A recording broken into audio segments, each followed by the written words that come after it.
Assalamualaikum warahmatullahi wabarakatuh. Perkenalkan kami dari kelompok 9 yang terdiri dari 3 anggota. Yang pertama ada saya sendiri, Naufal Fianda, dan yang kedua ada Sri Adinda Finisi, dan yang ketiga ada Zuriati Hanifah. Yang dimana kami akan membahas materi model pembelajaran problem based learning di mata kuliah strategi pembelajaran ekonomi. Baiklah, di sini saya akan membahas materi pembelajaran berbasis masalah atau problem based learning yang bisa disingkat dengan PBS, merupakan salah satu model yang tepat dikembangkan dalam pembelajaran teknologi untuk merespon isu-isu peningkatan kualitas pembelajaran teknologi dan antisipasi perubahan-perubahan yang terjadi di dunia nyata.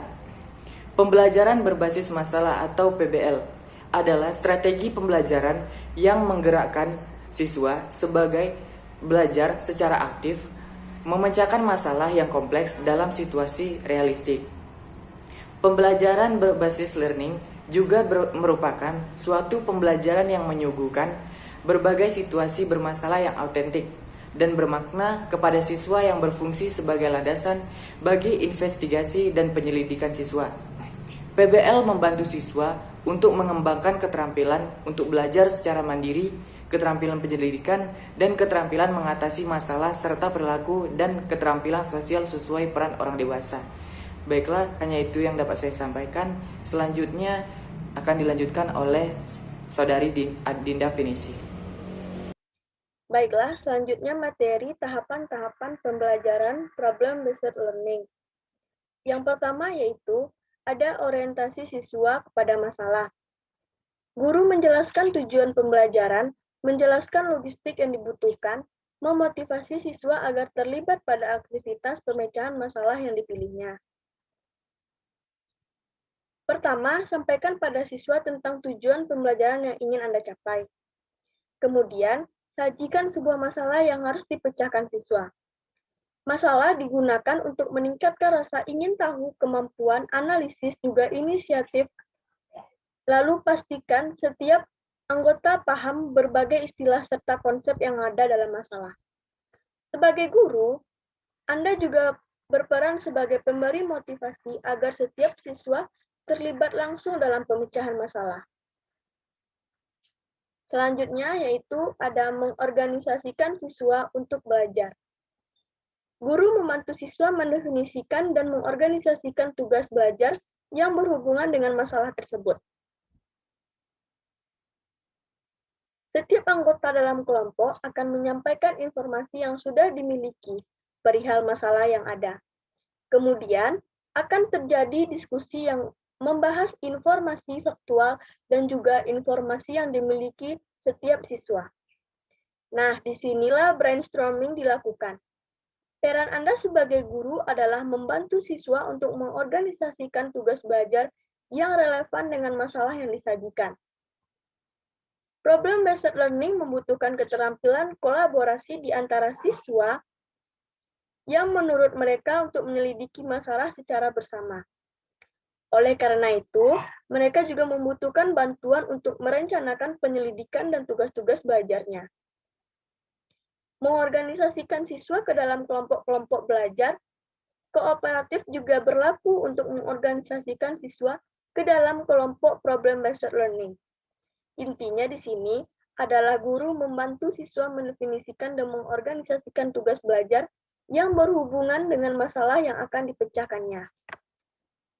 Nah, selanjutnya yang ketiga yaitu ada membimbing penyelidikan individual dan kelompok. Di sini guru mendorong siswa untuk mengumpulkan informasi yang sesuai, melaksanakan eksperimen untuk mendapatkan penjelasan dan pemecahan masalah. Pada tahap ini, setelah siswa mengumpulkan cukup data, mereka akan mulai menawarkan penjelasan dan bentuk hipotesis, penjelasan dan pemecahan. Selama tahap ini, guru mendorong semua ide dan menerima sepenuhnya ide dari siswa tersebut. Yang keempat yaitu ada mengembangkan dan menyajikan hasil karya. Guru membantu siswa merencanakan dan menyiapkan karya yang sesuai seperti laporan, video, dan modal, serta membantu mereka berbagai tugas dengan temannya. Pada tahap ini, guru membantu siswa dalam merencanakan dan menyiapkan hasil karya yang akan disajikan. Nah, masing-masing kelompok menyajikan hasil pemecahan masalah yang diperoleh dalam suatu diskusi. Penyajian hasil karya ini dapat berupa laporan, poster, maupun media-media yang lain.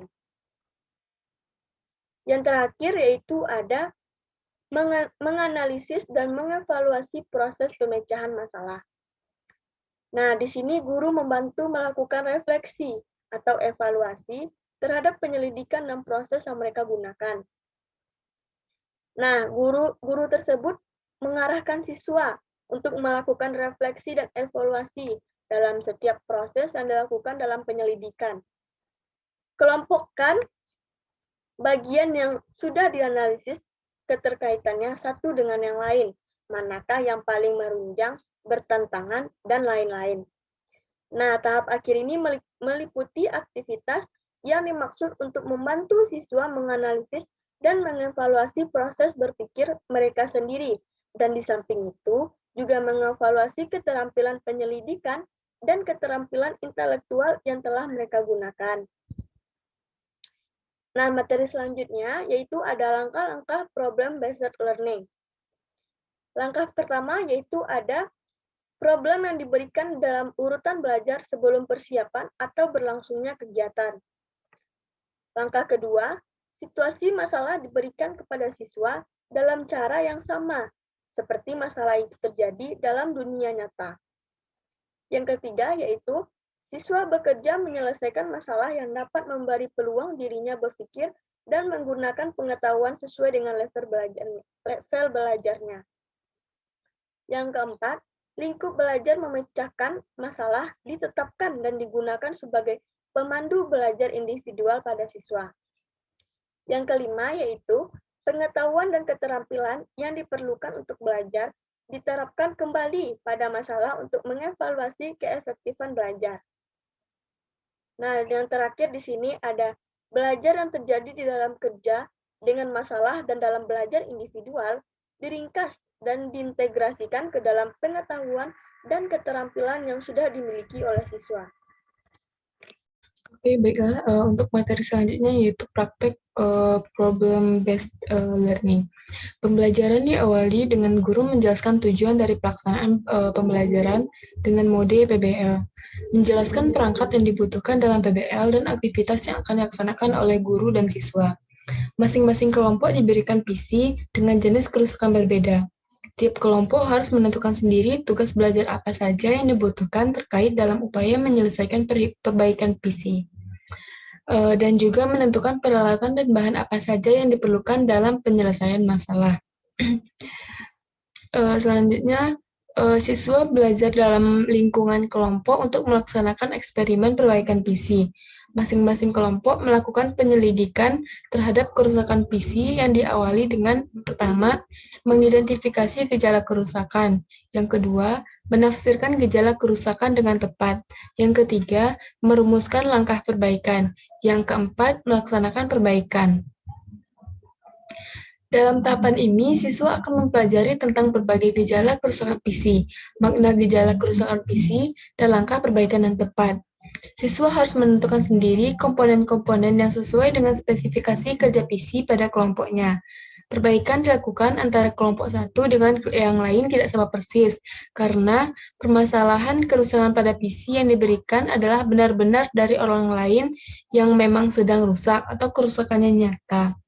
Siswa harus mampu memanfaatkan sumber referensi yang ada, karena masing-masing kelompok telah disediakan PC yang terhubung internet dan buku referensi, sehingga siswa memperoleh pengalaman belajar secara langsung yang dialami. Pembelajaran PBL diakhiri dengan masing-masing kelompok mempresentasikan hasil eksperimen perbaikan PC agar kelompok lain juga dapat memperoleh pengetahuan baru dari kelompok lain.